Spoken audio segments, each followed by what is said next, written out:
Princess Kagya of Africa Part 2. Shocked and disgusted by what her body is beginning to go through, she sits emotionless in the only room of the mansion that reminds her of home. In her mind, life has become significantly worse, and remembering her home is the only solace to be found when so far from it. Her father, to commemorate her newfound womanhood, proposes the idea that they throw her a party. This immediately brings Kagya out of her slump because, finally, after being away from her friends for so long, this party is the perfect opportunity to see them again. I mean, just look at her face. It may be hand-drawn, but you can see the vibrancy of her excitement as the possibility of seeing her friends presents itself. But her father will have no such thing. So, he throws this huge banquet, which lasts for 3 entire days, and not one of Kagya's friends is invited. It would not be fitting for a princess to invite peasants to her manor. In fact, it's not even fitting for a princess to partake in the festivities of her own party. Instead, she must remain in her box like a doll, away from all the fun, for 3 whole days. Everything she's done, everything she's left behind, has all been in service to her father's dream of making her the princess he has always seen her to be. She is destined to follow the path laid out for her by her father. In her mind, this is her purpose in life. So this is for her own good, right? Sitting in this box is for her own good, right? And this is when she hears one of the nobles mention that, no matter what she does, no matter how hard she tries to follow this path, she will always be a commoner and never become a real princess. As you might expect, this comment completely shatters her soul.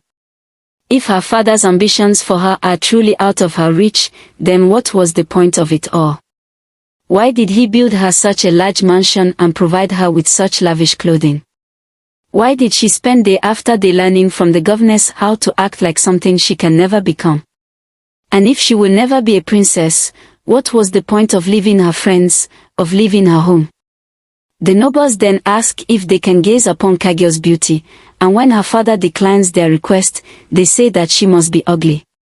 Not only would such an insult have hurt her, but even more so, this comment spelled out for her the purpose of a princess, to be objectified while confined in her box. So, in a flurry of despair, she runs away from all the comforts and responsibilities of her station and returns to her childhood home, only to realize that the trees she once gazed upon are desolate and the friends she once frolicked with are nowhere to be found. Her childhood is truly over, and there's no going back to the way things were. All that's left for her is her father's desperate dream, a life of nobility and subsequent inferiority. Because a princess is not a person in feudal Igbo land, she's a possession. But there's still a small hope for her yet. Kagya's life may suck right now, she may have hit rock bottom, but winter doesn't last forever. Someday soon, the trees will be full of leaves once again. So maybe, just maybe, joy will return to her life as well. With this in mind, Kagya returns home, accepting that winter has not yet ended for her. As she sits in tears, she permits the governess to pluck her eyebrows and paint her teeth black. She then dedicates herself to becoming true nobility, just as her father wishes, living her days in silence. Following her coming-of-age banquet, potential suitors begin sending her gifts in the hopes of winning her favor. One man even gives her a bird, kind of nice, don't you think? Unlike all the other presents she's receiving, this one actually serves a purpose. It's a part of nature, a reminder of her roots. But despite that fact, Kagya doesn't keep it. She doesn't even take the opportunity to see her father walk with bamboo like he did in the old days, an offer you'd think she'd immediately take him up on. You see, she knows what it feels like to be caged, to be controlled. She knows what it's like to be a princess. So, Kagya sets the bird free. Other suitors, higher-ups in society, race to meet her as soon as they hear word of her beauty. The governess tells Kagya that marrying any one of them will ensure her a lifetime of happiness. But Kagya is not ready for marriage. She's not ready to settle down just yet, especially not with someone she's never even met.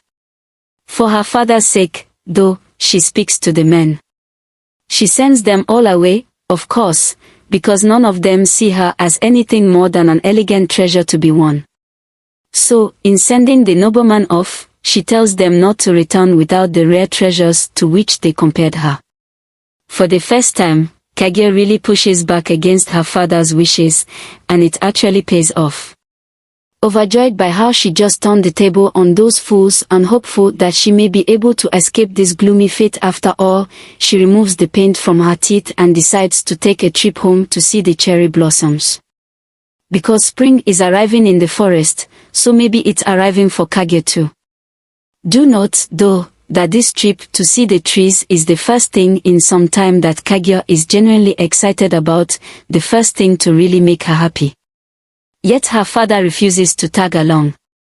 The man who has been so adamant about making her happy is the very person going against her wishes here.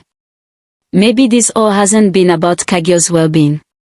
So away Kagya goes to see the cherry blossoms, to experience the spring she's been anticipating for so long.